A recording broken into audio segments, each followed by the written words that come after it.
What's up, everyone? My name is Nick Dudley. I'm going to do a little Tour Divide bike check, gear check.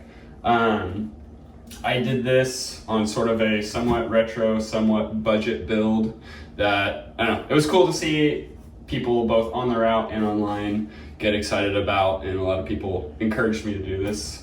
I don't make videos at all, but I figured I'd do it. So this will be kind of I'll do a rapid fire of the gear and the bags, and then I'll go through the bike afterwards. So I'll work from the front. So in this Sea to Summit 20-liter bag up front, this was my sleep system. I didn't have what I felt was the strongest front rack on earth.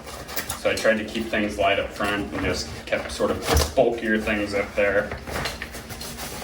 This is my Sea to Summit, I think it's the Etherlite Extreme. This is a pretty warm, inflatable sleeping pad. I was pretty happy with it. No punctures, nothing like that. Worked great.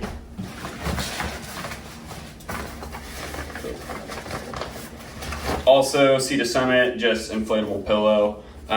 This worked really well. I used they come with adhesive Velcro pads that you put on your sleeping pad to keep the pillow in place, which worked really well. I didn't put those on until like 2 weeks into the trip, and when I did, I wish I'd put them on earlier. They did an awesome job just kind of keeping the pillow from sliding around. My 20-degree Enlightened Equipment synthetic quilt. I've had this thing for, I think, almost 5 years now. It works great. I don't know, I kind of have a love-hate relationship with it.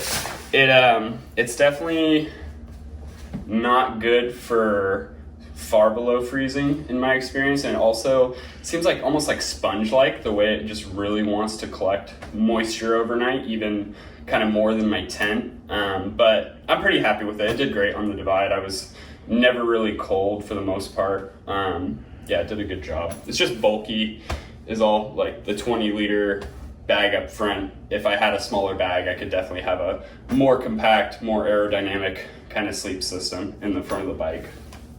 Oh yeah, just briefly talking about the bags that are on the bike. Frame bag, I have this little top tube bag, the Jones loop bar bag up there, 2 12-liter panniers back here, and then my beer canister was kind of the bulk of my storage, and my repair can down at the bottom. So I'll go to the loop bar bag next. This worked really, really well. Super happy with it. I kept my my rain kit in here. So I had this very affordably priced Frog Tog rain jacket. I think this thing's like $30, which, yeah, you can't beat that. And it worked great. It was waterproof. I think it suffers from the same things all rain gear suffers from, which is when you're, pedaling for a long time in a rainstorm, you're either gonna sweat or wet through anyway. But in those quick showers, I was definitely staying dry. It was only when it was just a prolonged rainstorm that I was having issues. But you're gonna get wet anyway, is kind of my philosophy at that point. I don't even know what brand these are. These are some rain pants, Rugged Exposure. I think I got these like 2 years ago at Sports Basement, and I cut them just below the knee, which I don't know if I would do that again, honestly. Like, it did help like with kind of the cooling, so I'm not just building up sweat underneath, but I don't know, sometimes you do want that protection on your legs as well. Also up here, I just kept some things that I didn't use that often, just kind of some excess repair stuff. So like this was extra tire sealant, things I didn't really expect to ever pull out, but were there if I need them. This I actually used a lot. This was more towards the top of the bag. This is just isopropyl alcohol. Every night, which I'll talk about kind of how I maintain the drivetrain later, but this was awesome for just cleaning things, and isopropyl alcohol just has a lot of uses. And then last thing in here was just my handlebar light, which I think I used 3 times. Yeah, I didn't ride at night. That wasn't my goal. I was not riding at a super fast race pace. I was more kind of touring pace, enjoying the ride. So if it was dark, I wasn't riding for the most part. Going over here to the top tube bag, I threw this on at the last second, and I'm very glad I did, just because it was so useful for those things you're frequently needing. So like sunscreen, you know, if you want to make sure you're reapplying sunscreen throughout the day, keep it in a place where it's accessible. I'm really bad about, you know, if something's in the bottom of a bag, you're just gonna make more of an excuse to not pull it out and, you know, not use it, which I've definitely made those types of excuses before with things like sunscreen. Chamois butter, I never used this before Tour Divide, but I am a convert. Rob, through rider from Toronto, he actually converted me to chamois butter up at Red Meadow in Montana. I told him I was having saddle sores, and he let me borrow some of his, and I was, yeah, it works. It makes your saddle sores feel better as soon as you put it on. So yeah, I'm a chamois butter convert now. This is my multi-tool. I keep this outside of the repair kit, and I keep it in the top tube bag just because I want it accessible. Once again, you know, if something's in the bottom of a bag, you're not going to want to pull it out. So like things like seat post height, you know, any minor adjustments you want to make, like, oh, my knee's bothering me, I need to adjust this. I like to not have an excuse to not stop and make the adjustment. So I keep the multi-tool right here in the top tube bag. So, you know, one less barrier to make those adjustments, which I didn't make too many. I did adjust my seat post a couple times, but I kind of figured that out in the first few days. I think the last thing in here is my chapstick. You know, that's something you pull out so many times a day, so it's nice to have up there. Another thing I had in there that I don't have now is just latex gloves, which I did use in New Mexico in a big monsoon. But yeah, those are super cheap and handy to have if you're ever in a big downpour. We'll go to the frame bag next. This is my Rogue Panda wedge frame bag. It was expensive, but I'm very happy with it. I went with the wedge because I wanted to be able to pick up the bike from the top tube for, you know, there's so much hike-a-bike on the Divide, and I'm pretty happy with that choice. I think, you know, price-wise, you're not really saving anything by getting the wedge instead of the full frame, and the full frame's kind of better value in terms of like the capacity you get, but I wanted that ability to just grab the bike from the top tube, which I did do a lot, so I'm happy with that decision.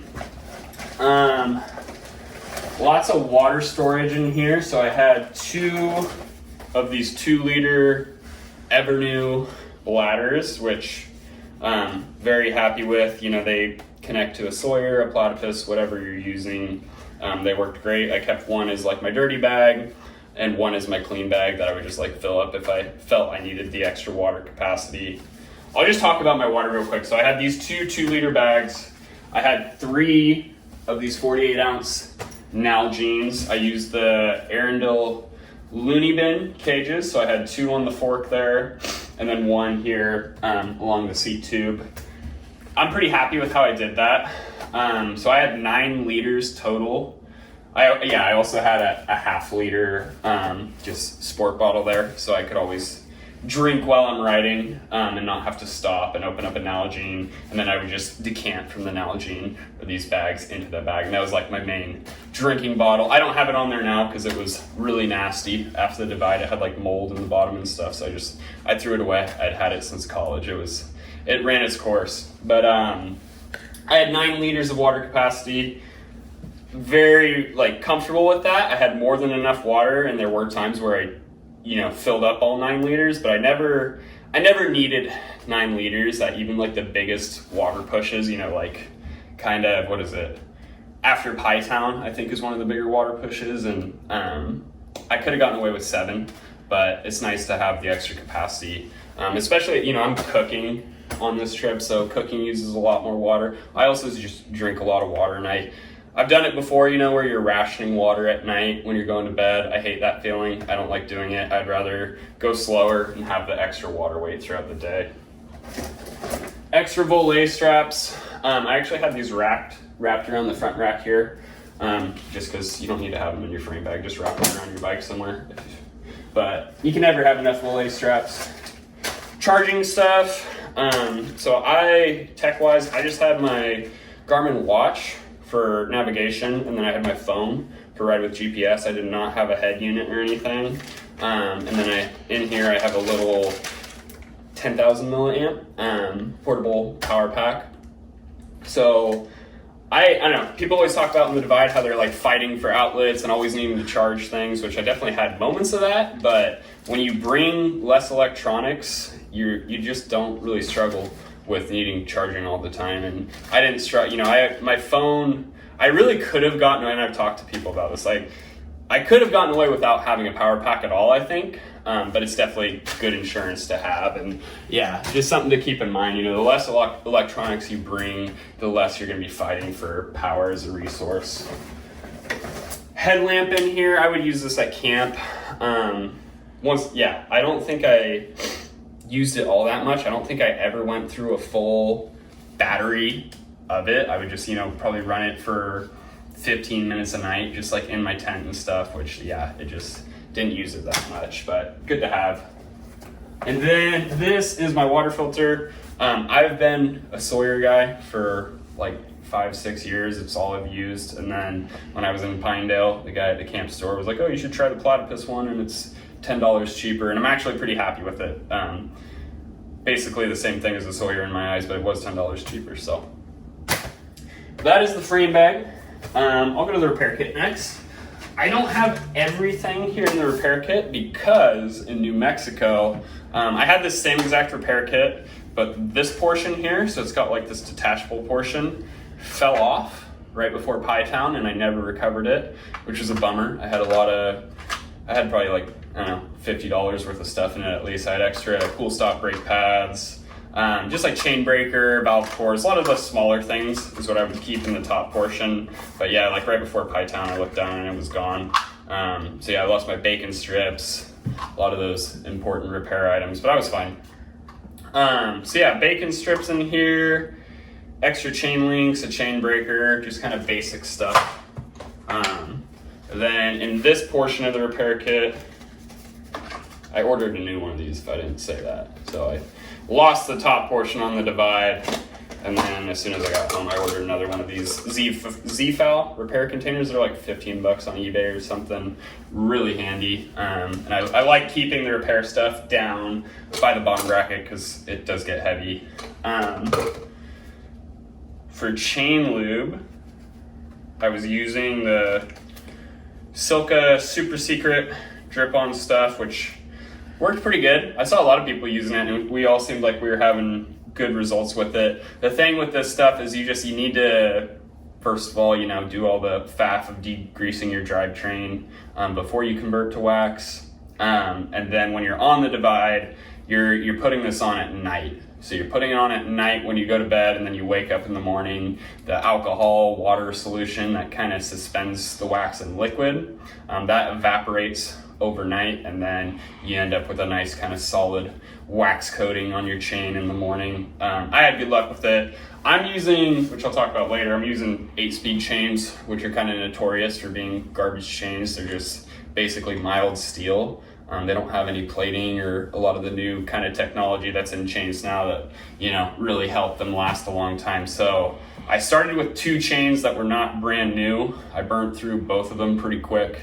By Pinedale, I had worn out both chains. Got another chain.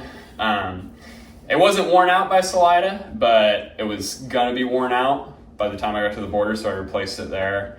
So I'm on my 4th chain, basically, but I don't know. I didn't start with the brand new one either, but yeah, really happy with this stuff and how it works. I'm a wax convert for sure. I really like just how clean everything stays. I was pretty happy with it. And the towel was really nice. Kind of used it in conjunction with the alcohol just to keep the bike clean in general. My reapplication kind of method was always just spray some alcohol on this, wipe down the chain at the very least, and then apply the lube at night. And I had pretty good results with that. Also in here, tire levers, the Pedros. Don't buy any other branded tire lever. They're the best. These are freaking awesome. Isn't that just adorable? The Nipex little pliers, super expensive, really handy to have. I definitely used them at least twice. Like I remember one time I had a leaking valve, and I had to kind of hold the valve stem while I tightened everything down. They were great for that. Yeah, just super handy, compact, light pliers to have. The Wolf Tooth Master Link pliers, these are also great. I really like the extra Master Link storage you get inside there.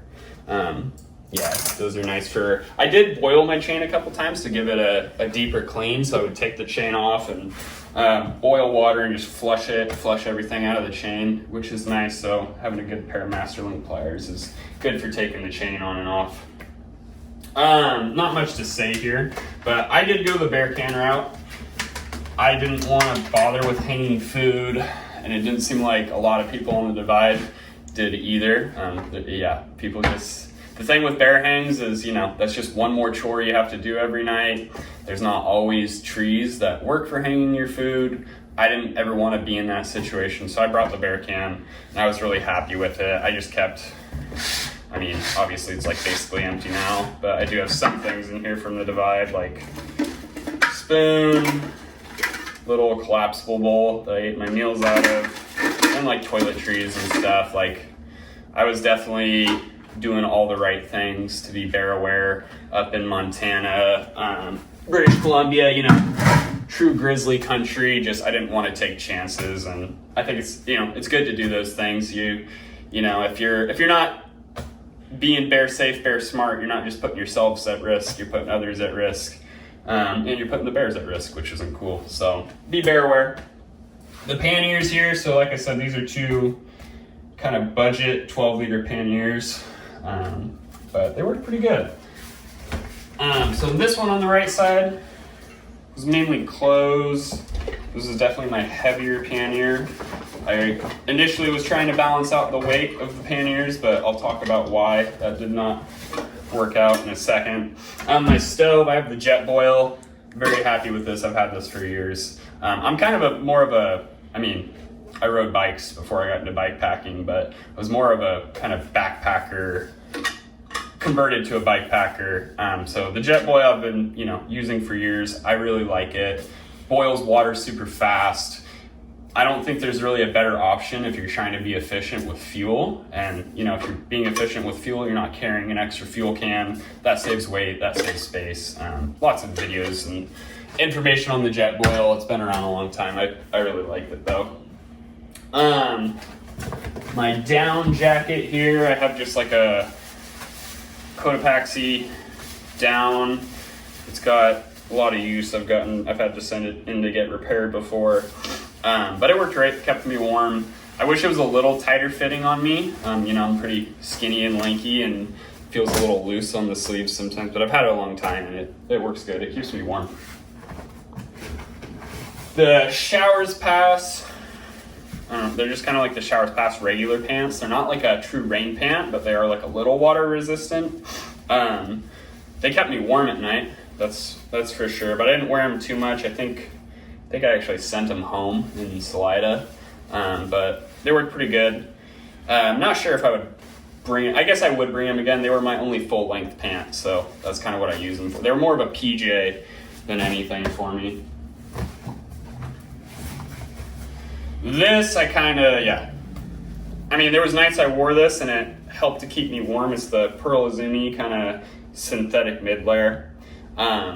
Couple nights, yeah, like where I felt like, okay, that helped keep me warm last night, but for the most part, it was dead weight. Probably, that's like one of the few things I wouldn't bring again, I don't think. Just took up a lot of space and didn't do much. These are the Uniqlo, like, I think mid-weight, synthetic, kind of thermal long johns. These are awesome. These kept me super warm. I wear these at home all the time too, just because they're great. Super comfortable. And yeah, way warmer. Like I was using the 32 degree like Costco long johns, which are way cheaper, but way thinner. And yeah, I like having a mid-weight base layer. This is a big realization I had from this trip. And then at the very bottom of this, I tried to keep kind of heavier things low. I had spare tubes, just like kind of things I didn't ever plan on pulling out of the bags. So, kind of keep them below everything else. A couple spare tubes. I did use a spare tube. I flatted, like 5 miles in, maybe 6 miles into the divide. I had a tubeless system failure. I had no sealant in the rear wheel. And so I had to run a tube, which I then popped the tube, patched the tube, popped it again, patched it again. And then I finally got to Fernie without burning through all my tubes, and they were able to set me up tubeless again, which was great. Darn Tough socks. I feel like this is the official sock of the divide. Everyone I saw and kind of camped with, who I saw doing laundry, everyone was wearing Darn Toughs. They're okay. I don't know. I wear the synthetic ones. They don't feel like, a crazy increase in quality to me, honestly, but they were nice. And then this is just like first aid stuff here, kind of some hygiene stuff too. Like I have nail clippers. I used those twice. I clipped my nails in Montana and then in New Mexico. I like keeping short nails when I'm backpacking or bike packing. It really helps with keeping just like dirt from building up on your hands in my experience. So use those nail clippers. N95, thankfully never had to use that. The smoke was never that bad. Some antiseptic wipes, Band-Aids, just basic first aid stuff in there. Then my last bag here is another one of these. This is my tent. So I'll talk about why I wasn't able to distribute the weight evenly between the panniers. So I got this split and kind of this this is the part that goes along the rail of the rack. The pannier fell off right before Sealy Lake in Montana when I was getting hailed on, and it was just like a miserable time. The pannier fell off. I saw it was broken. Never turned out to be a big issue, but it stressed me out at the time. I just threw like a zip tie on it to kind of hold these parts together. But initially I thought, I should replace this just in case something happens. I ran it the whole trip, and it was great. These were pretty good panniers, just like the plastic components on the panniers are my only complaints about these. I mean, I don't know how to pronounce that. Toliari 12 liter, the Alpkit brand. But this is what I kept my tent in, shelter stuff. So it was pretty light. Initially I had the tubes in the bottom of this to kind of distribute the weight, but once this happened, I tried to keep as little weight in this as possible just because I didn't want to stress a broken pannier. The showers pass. Gloves I kept at the top here, so they were pretty accessible. I don't know, a lot of these things kind of moved around on the bike throughout the trip. If you've bike packed or bike toured, you know how that goes. You never know exactly where things are going to go. When you start a trip, you kind of figure it out as you go. But these are the Showers Pass Cross Point gloves. They're pretty great. Once again, my philosophy on rain gear is, if you're riding in heavy rain for long enough, you're either going to sweat or wet out some other way. So it's like, once again, if I was in like a light rain, these were great. They kept my hands dry and warm, but once you're in a downpour for long enough, and especially if you're pushing it, you're just going to be wet. But they do a good job, especially here in the Bay Area where we get lots of ocean mist, and you just want something to kind of fight off that mist until it burns off. Tent. This is my Rainfly. Kind of a bit. This is a tent I just bought in college. It's like one of my first tent. This is the first tent I ever bought as to get into backpacking. Not the nicest tent on earth, but it worked great. It's the Kelty Salida 2. It's been around for a long time. You can look it up. So I got the poles there, the stakes. Yeah, this is the actual tent itself. So not the smallest, not the lightest, not the warmest, but it was fine. It was an affordable tent. It gave me shelter. I was never, wet in the tent for the most part. That's actually probably my biggest complaint is it doesn't have good ventilation, so you do get condensation inside the tent. But if there's not precipitation overnight, you just leave the fly door open, and that pretty much eliminates it. And then I had a mosquito net, just a head net that I did wear, I think once or twice in Canada. After Fernie, I remember where I camped, it was really bad mosquitoes, but this thing's so annoying to wear that I took it off. So packs down to nothing, basically weighs nothing, so I guess I'm glad I had it. But that is all of the gear for I guess I'll talk about what I wore. So initially I had a long sleeve thrift store cotton button-up shirt. I know 100% cotton is a big no-no in both bike packing and backpacking, but it was like a $5 shirt. I did so much in that shirt. I've done a lot of big trips, done some at Whitney in that shirt. I've done things, where they say you're not supposed to wear cotton. And I really liked it. I don't know, it was kind of a sentimental shirt, but then I bent over my bike one day and the breast pocket caught on the seat and it just ripped my nipple open. So I did have to replace it because you can't have your nipple out on the Tour Divide. So in Steamboat Springs, I bought this Patagonia sun hoodie and I'm in love with sun hoodies now. Like I can't imagine doing these types of things not in a sun hoodie. Just you're wearing so much less sunscreen, keeps you a little cooler. So I'm not defending the cotton. It wasn't a good idea. It's just kind of what I had when I got into backpacking and these things. But sun hoodies are great. Try them if you haven't. And then I was wearing the Darn Tough socks the whole time. They did a good job. I bought these Specialized Sport Gel Body Geometry, all specialized marketing terms. I bought these riding gloves in, I think, Helena. They're okay. They were advertised. So on the packaging, I remember they were labeled large. And then I bought them and I was riding with them. I was like, these feel kind of tight. And then I looked at the tag on the inside and they were actually mediums. They were mislabeled, but they kind of stretched out and they did okay. There were definitely days where I would just ride without the gloves on for a few hours just because they can, especially in between the fingers is like the part I find I get a little pain if I ride in gloves for too long. These are just cheap running shorts I've had for years. This is what I rode in every day. And I don't wear chamois, which weirds a lot of people out. I don't know, I've never liked them. I've tried them before. So I just ride in running shorts, no underwear. When you're doing no underwear and kind of, minimizing those layers, that really helps to avoid the saddle sores. I was stupidly wearing underwear for a lot of the first few days. And then I ended up throwing those underwear away. And then I did have another pair of underwear and that was just like kind of my sleeping wear, just like having something clean to put on when you go to bed.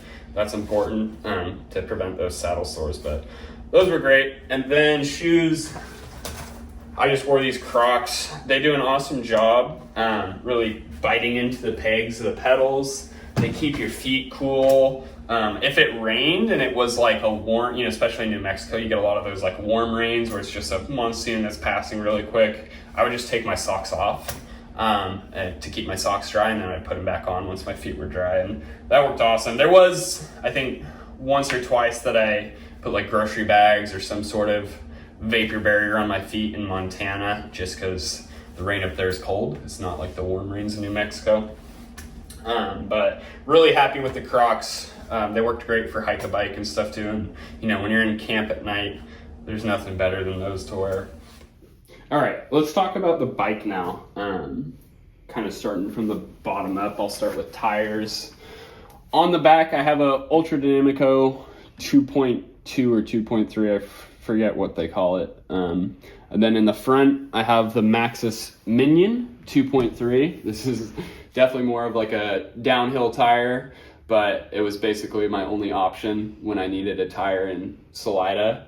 So I put that on the front, and then I moved, the Ultra Dynamico was on the front. I moved it to the back because the frame will clear it. The frame will not clear the Minion, and I needed a rear wheel at the time. But very happy with both tires.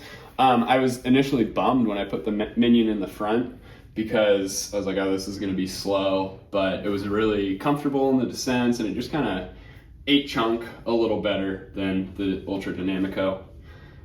For wheels, I have the Velomine Velocity Cliffhangers, which I'm very happy with. Ben, the guy who runs Velomine, he's super good about like talking you through, if you have something kind of more particular needs. I called him and he helped me choose these guys, which I've been happy with. They're tubeless compatible, rim brake compatible, disc brake compatible, which is what I needed for this kind of Frankensteinish build. They worked great. They're heavy duty. I definitely hit rim more than a couple times on the front, and they're great. There's a lot of downsides to running 26-inch rims, but they are stronger. A lot of people don't realize that you're less likely to break some spokes and stuff if everything's set up right. I'll go to the drivetrain next here. So I was running a 3x8 drivetrain. The really nice thing about these older bikes and older builds is these components are way more affordable. This Shimano crankset here, which my shoe wore through the label. This Shimano crankset was $35 brand new from Shimano. And it's steel, so I was pretty confident that the teeth weren't going to wear out on me on the divide, and it's still, I don't see any real visible signs of wear on the teeth. They look great. Yeah, so very happy with that. Up here for pedals, I have the MKS always. I love the way MKS pedals spin. Those bearings are just super clean. And yeah, I was very happy with those. They're not the most aggressive pegs, so they're a little more comfortable for long days. You don't get those hot spots and stuff. But yeah, good wide platform. Big fan of the flat pedals. Just the original derailleur on the front. Back here, I put this derailleur on. This is just some budget Shimano. Sorry, I got on eBay for probably $40 or something, but works great. And then same thing with the cassette. I got the cassette new. You know, before you do the Tour Divide, you definitely want to put basically anything that can wear out. Start with something new for the most part. So this 8-speed cassette, I think it was $40 brand new, and it works great. And just like the front, it doesn't really show any visible signs of wear, which I'm very surprised and happy with. Let's go up to the brakes here. So for the brakes, these are just rim brakes that were on the bike, V-brakes, pretty powerful. I have the Cool Stop pads, which very happy with. Those are the same pads I ran the whole trip. You know, obviously your front brake's doing a lot more work than your rear, especially on a loaded bike, on descents, but you know, I don't think it's worth trying to convert the rear to disc brakes on these old 90s mountain bikes and 80s mountain bike builds. Just, you know, the rim brakes are fine for the back. You're not asking so much of your rear brake. Let's go to the front brake here. So up here, I have a TRP Spike or Spire, forget the name, caliper, just a mechanical disc brake caliper with Cool Stop pads, and then a 160 millimeter Shimano, I think it's actually an e-bike rotor. I forget what marketing term they use for it, but it's got like this aluminum block that supposedly helps with cooling and stuff, but it worked great. It was a good rotor, good brake setup for the front.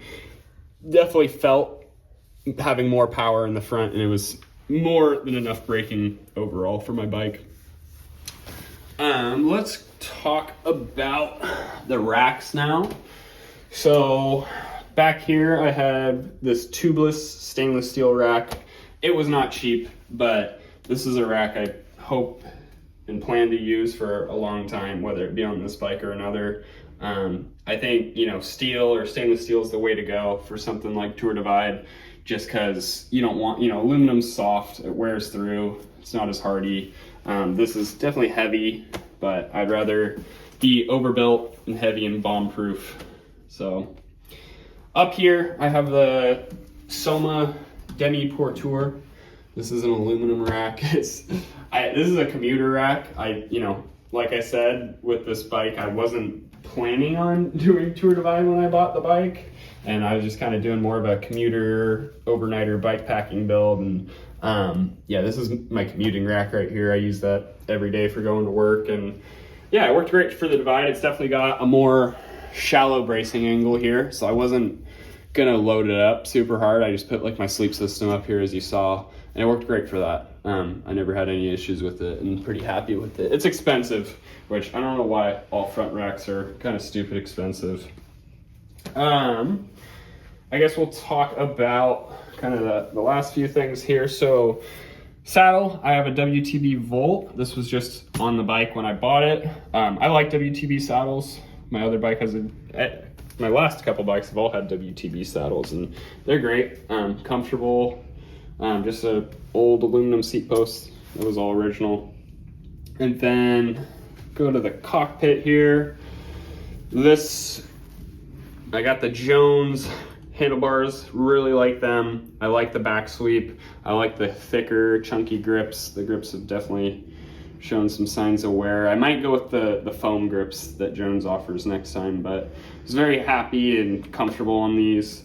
I did have the narwhal, which, yeah, it was good for an aero position, and especially with like my rain kit and the loophole bag. My elbows had plenty of padding between that and the bar tape. I was comfortable.